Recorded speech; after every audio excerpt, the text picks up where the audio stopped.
Does love exist? Yes, of course. Love is like life itself.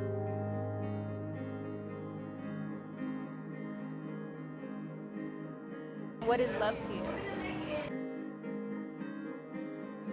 I think love is an energy, a frequency.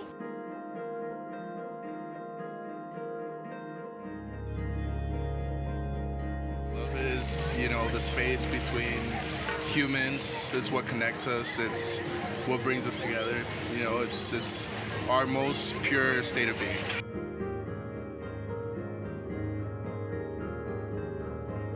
Love is something that I feel can heal anything.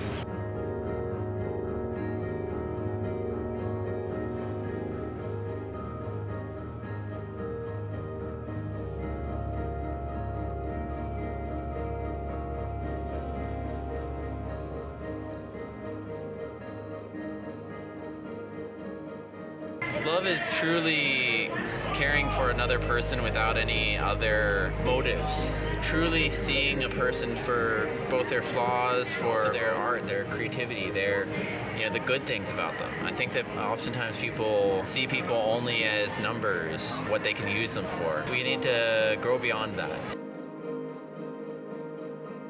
Can you tell me about a time or a moment in your life where love was strongly present?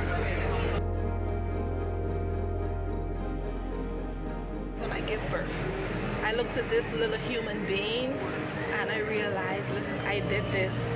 I gave birth to this human being. I'm going to have to spend the rest of my life loving this human being. It brought back memories of my mom telling me that when she had kids, she felt so different. It's like she felt something she never felt before, and I always look at her like, okay, Mom, you're just saying that. But at that moment, I understood exactly what it is she always said to us, because they handed me this little 6-month baby. You just feel something different.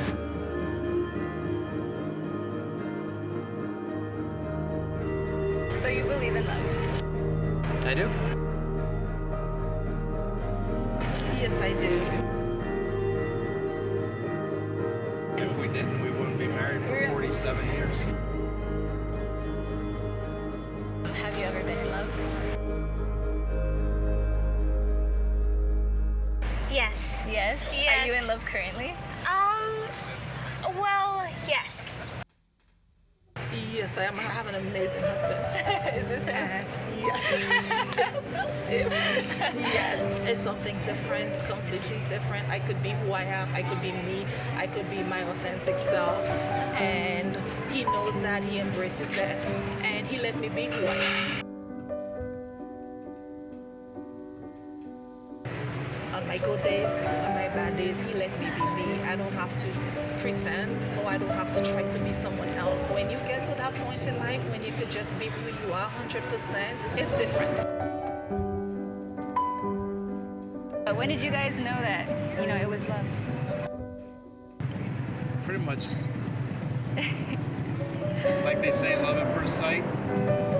It was, Really? Yeah. I knew right away from the beginning, just from how we would talk. And we were long distance. We would talk all the time, every day, and he just made me so happy. And I think our first kiss, the chemistry, that's how I knew. Other than that, I just see his actions. Love is a verb, and he always proves his love to me every day. We've been friends for a long time. We've known each other over 10 years. So there's that foundation of friendship. And I think the growing we had to do independently as people before we got together was really important.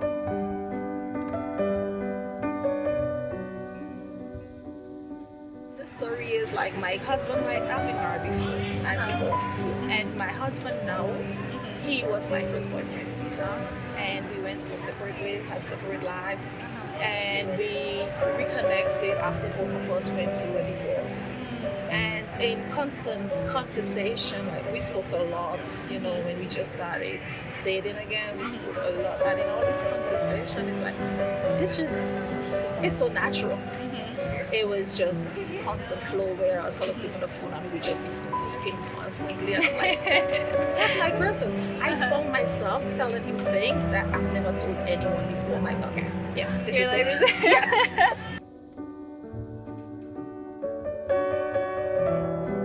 Do you love yourself?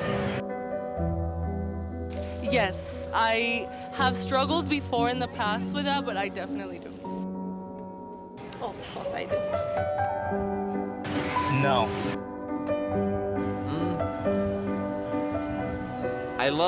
I think I try. Yeah, I just love who I'm becoming, I think, more than anything. My ultimate goal at the end of my life is really just to be happy with myself, because I feel sometimes I'm just not happy with myself. Have you always loved yourself?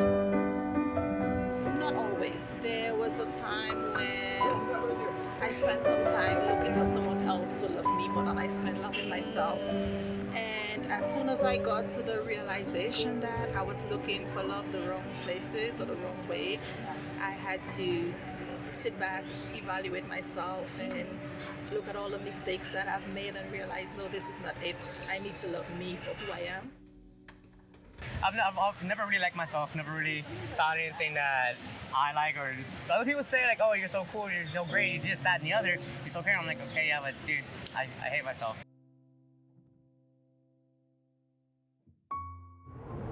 He didn't like himself. Like he said, he hated himself.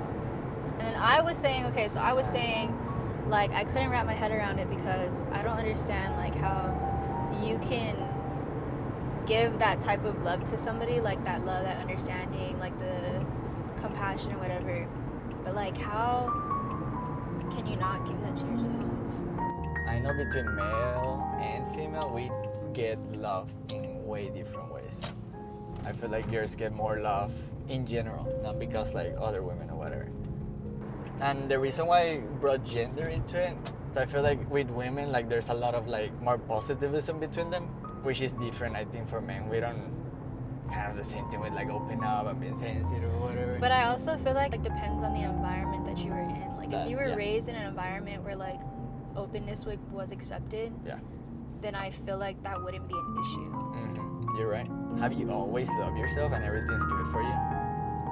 No, man. I've definitely had, like, my moments. So what's the hard part for you to understand about like people not loving themselves, I guess? I don't know. I think it's kind of just like an age thing. Like being in my 20s, getting to near my like mid-20s. I still feel like I'm so young, but learning to like love myself in more ways and accept myself and grow from like my traumas and everything that like would inhibit myself from loving myself fully. I just feel like looking at adults, I would hope that they would have gotten to that place sooner. So when there's not that full expression of, yeah, I do love myself, it's kind of shocking or maybe a concern. I don't know. That's my thought on it. That's the reason why.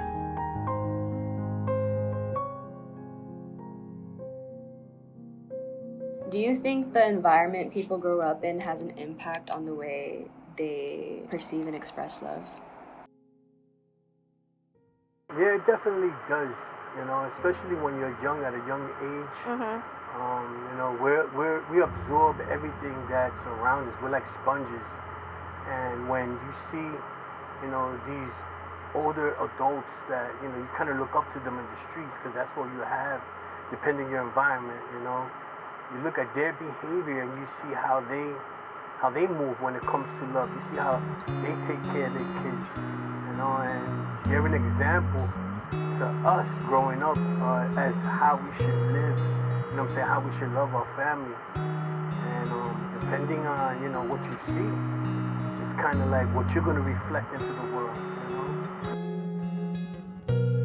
I would say yes, and I would speak for myself, I guess. And I guess I like making it personal. Like, I remember my dad caring a lot and my grandpa caring a lot about poverty and about like war and about like famine, and kind of having this feeling of being like, these are our brothers and sisters around the world, you know. And being with my mom and having her just look at me with warmth, you know, like just see my eyes and just be warm to me is like, that's my taste, right? As a little one, of being like, oh, like here's what it means to have someone see you in your eyes, to have someone hold you, to have someone protect you, right? And I guess I don't know, because I don't have the perfect science experiment, what I would have been like if my mom hadn't done those things, or if I hadn't watched my dad care about other people the way that he does. But what I do know is that they gave me the flavors, right? It's like hearing music for the first time, and you're like, oh, now I understand like hip hop, because like I've been listening to hip hop for like 10 years, and like I get like how it all falls together, and like how these artists play off of each other, and like what the evolution is. Like similarly with like the way my parents love makes its impression of like, oh, like this, we can do this, you know? Not having a father in your life really affects you when it comes to love, you know? Like, my mother showed me all the love in the world. I love my mother to death, but like my dad, he was never there for me. He never showed me that love, and me as a parent, it was kind of difficult for me, you know, to raise my son. I raised my son as best as I could with the love that my mother showed me. Thank God for that, but it would have been nice to have that side from my father. I did the best that I could, but I feel like there was so much more I could have done. You know, I feel like if I was to be a dad again, I'll totally approach it different. But having a father is very important. There was things that I did, you know what I'm saying, in the streets that if my father was there, I would have definitely not done it. He would have told me to definitely do something else. I wish my dad was there more, you know? I wish he would have been, and I miss that. I miss that a lot growing up. I miss that love from him. I still miss it to this day as an adult. Like, I feel this emptiness inside of me that never got fed, you know what I'm saying? That I needed his love to feed that void. Were you ever able to forgive your father for yourself, to like be able to like move on with that portion of your life? Yeah, I definitely did forgive him. Forgive him because, you know, we all grow in different times and different eras. My father lost his dad at a young age, so he really didn't have that role model either in his life. And I feel like since he didn't have it, he didn't know how to be a father to me.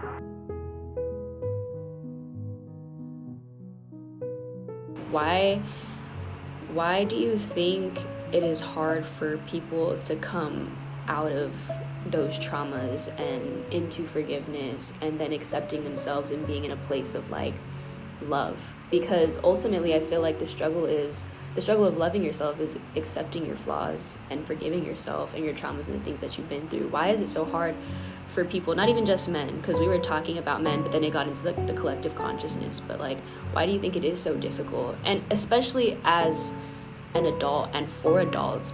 Yeah, I'll answer your question two different ways. Say you're a 5-year-old girl and both your parents are being like mean and bad to you. There's two possible interpretations you could make. You could say, my parents are bad and that's why they're treating me this way, you know, or I'm bad and that's why they're treating me this way. When you're really, really young, if you assume your parents are bad, you're basically totally trapped, right? Because you're totally dependent on them for everything. So the world actually looks better if you're bad, because you could always potentially like change later. Well, at least then like I know why this is happening and I'm not at the mercy of things that are bigger than me. So it's in some ways it's less scary to be the bad one if someone's mistreating you when you're like a tiny child. And I think the younger you are, the truer this is. Like, to assume that the thing that's responsible for your feeding and like shelter is actually bad is like even more terrifying. Why is it so hard more directly is like when we get hurt, if we're hurt really bad, we have this never again response, which can be like, I don't ever want to feel that way again. And so that means I'm going to create a strategy for not feeling that way again. It could be like, I'm going to feel numb all the time. It could be, I'm going to get anxious and like always watch out for like what's going wrong so like I can always run away. But like this sort of never again feeling of like, that was so bad, I don't ever want it to happen again. Strategies come from that, and then later as an adult, to like undo the pain, I think you kind of have to go through strategies that are designed for you never to feel that way again, so you can be like, okay, now as Emily, I can, as an adult, allow myself to feel the worst I ever felt, whatever age that was, and be okay, your body's like, screw that. I am not gonna let Emily feel like totally alone or like whatever, right? There's these things that are like, no, we don't go there. No, we don't go there. Because when we were there before, it was overwhelming. And so it's natural for our body to be like, no, you know, like I would rather protect my heart than like bring it to a relationship and get trampled all over it again, you know? And I think the younger you are when you get hurt, you're more vulnerable, so it's a little scarier to allow yourself to feel those things and potentially integrate the trauma or hold the trauma in a loving way and like welcome it into your world and show it that you're still here for it, you're like centered, and like you can be loving to the piece of you that was hurt. Like that's not easy to get to because we build protective systems around the pain.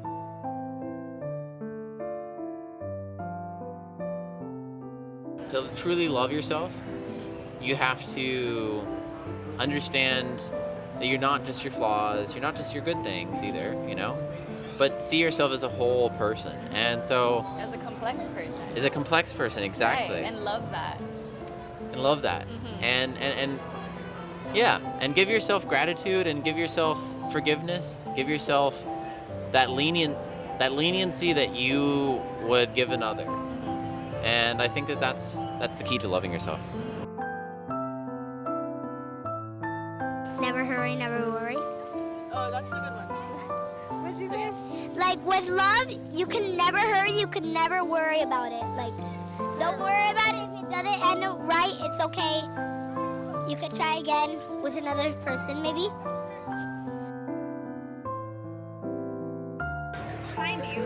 Find what makes you happy, like find your happy place. Whether it's traveling, whether it's going out to eat or going to a movie or reading a good book. I mean, it doesn't matter what it is, but find your happy place. And as long as you're in that space, you're happy, then you attract that happiness onto yourself.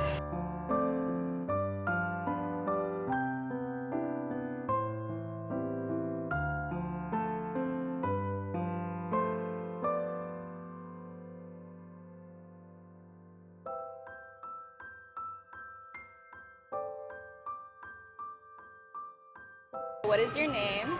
My name is Gina James. Ilana Files. Ethel. Beto. My name's Yael. Frank. And Maria. I'm Lauren. I'm Brian. Robert, Lawrence. I'm Jacob. I go by Jake. My name's Ryan Cheney. I'm a therapist here in Austin, Texas. My name is Henry Valerio, and it's a pleasure doing your interview. All right, appreciate it. You're welcome. I think love is food. Yeah? Eating food. What's your favorite kind of food? Ramen. Ramen? Ramen and pho. Any type of noodles.